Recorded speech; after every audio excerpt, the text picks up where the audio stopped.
there are rules because of which we curb our instincts. Right? Which means we end up doing suppression. We end up suppressing our emotions. Correct? Okay. Now, if I keep suppressing my emotions, at some point of time, obviously the emotion has to be stored somewhere, right? I'm not utilizing it. So where does it get stored?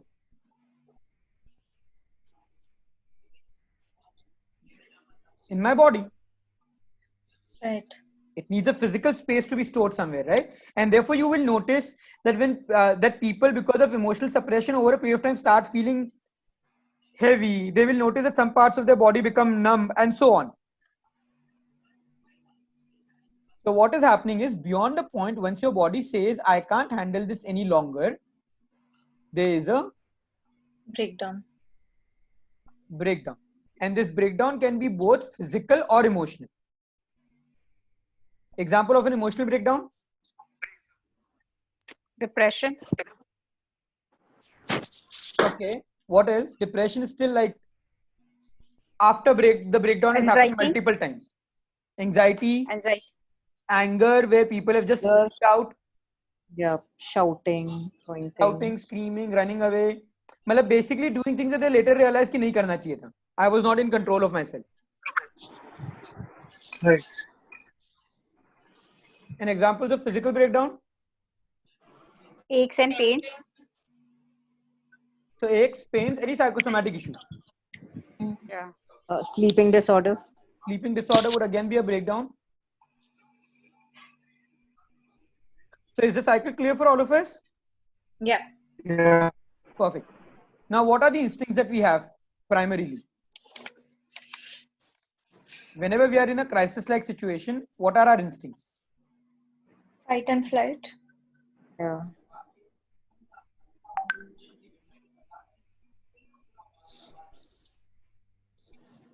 Which means I'm in a situation where either I want to face the situation or I want to run away from the situation, right?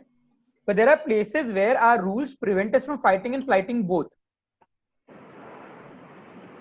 For example, a newly married girl goes into a family where the family members, in her opinion, are not behaving properly with her. She actually wants to fight with them. Fight doesn't mean that she wants to slap them, but that she wants to talk to them and explain to them how she feels and see if she can sort out the situation. But in her family members had said, बेटा शादी के कुछ time तक घर पे complain नहीं करते. So now, can she run away from the house? No. No. Can she fight? No. So what option is left for her? Playing dead. So isn't it true that by playing dead, she's curbing her instincts? Yes. Right. Now, if she keeps playing dead for some days, at some point she'll start feeling angry, right? Yeah. And then her rule will also stop her from expressing her anger, Yes. which will then get internalized.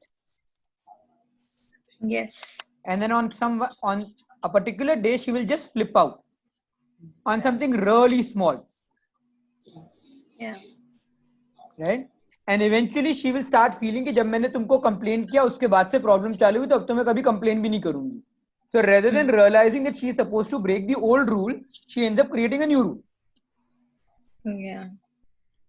Do we agree with this? Do we understand this? Yes. Perfect. Now, why is this cycle important?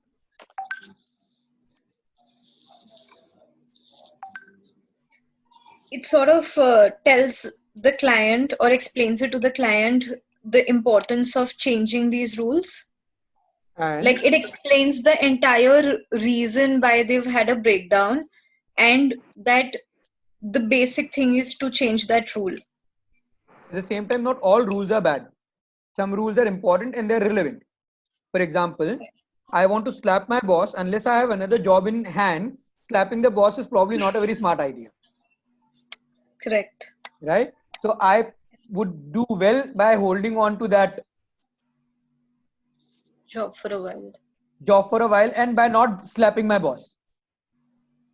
Yeah. right? So I can't always just change the rule. There are places where rules are good, Hmm. right? In those areas, we at least know that we are curbing our instincts and we need to find a better way of expressing our instincts, Okay. right?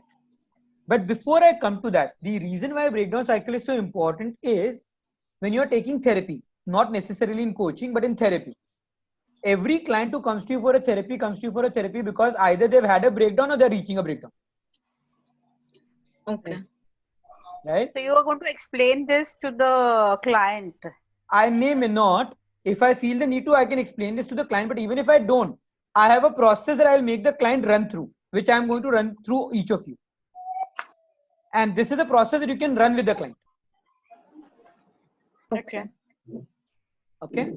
But the idea is to understand why breakdown happens, because once you understand that, it's easier to prevent it happening in future.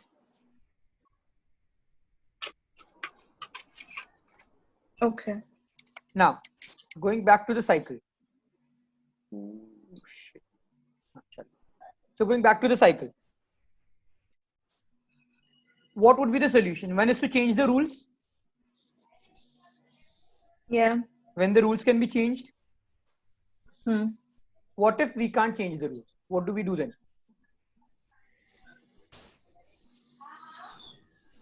Then we we just analyze the rule, see the positive and negative sides of the rules.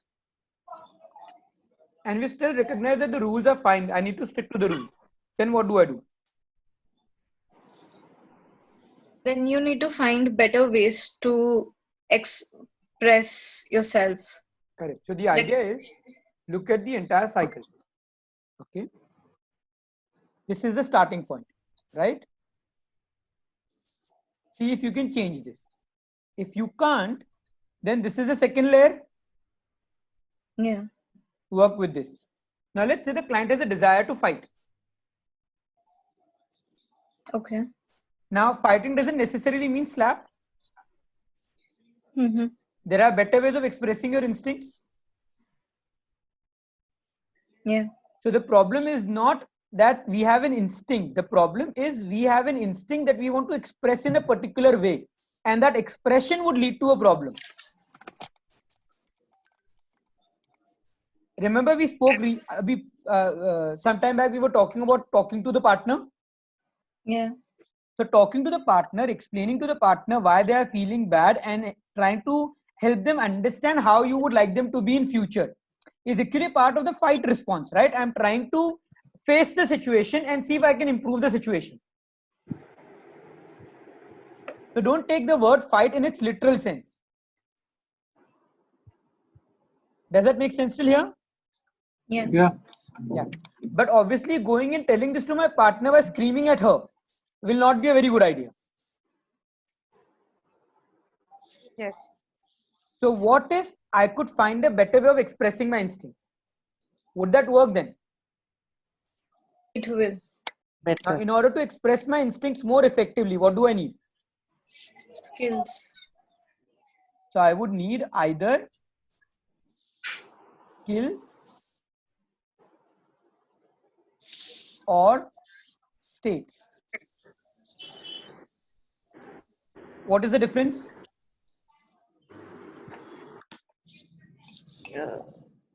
How I'm communicating. I mean, without reacting too much. Again, can you give me an example of what will be a skill and what will be a state? State will be like maybe, if I'm angry or I know when I speak in anger, it gets aggravated. I'll wait for the right timing where my state is normal, and then I'll communicate. And skill would be how I'm communicating. Probably, I think there was one example which you shared in the module, that when the husband said that, when did you ask me to keep the milk in the fridge? uh, am I going right? Yeah. Huh. So because the wife was assuming that he should know that, So he said, probably, you can tell me, or you can give it in writing to me so that I'll remember things.